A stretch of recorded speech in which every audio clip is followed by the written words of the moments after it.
Hello বন্ধুরা, দেখুন আজকে আমি মটন কষা রান্না করে নিচ্ছি আলু দিয়ে। মটনের রেসিপি। এই মটনটা আমি সিটি দিয়ে নিয়েছি, আলু কেটে রেখেছি। এই যে আমার আলু কাটা, এটা আমি ভেজে নেব।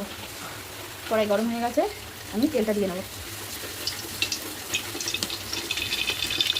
তেলটা গরম হলে আমি আলুটা ভেজে নেব। দেখুন তেল গরম হয়ে গেছে, আলু ভাজা আমি বসিয়ে দিয়েছি।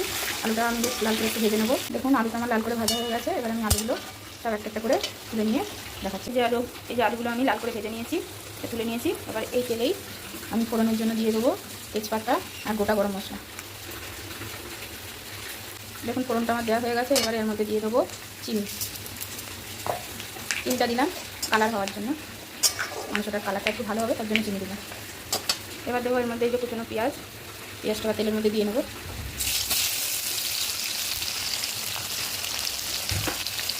দেখুন আমি মাংসের মশলাটা রেডি করে নিয়েছি, পেস্ট করে নেবো। আদা, রসুন, শুকনো লঙ্কা, গোটা জিরে, গোটা ধনে আর কাঁচা লঙ্কা, এগুলো সব আমি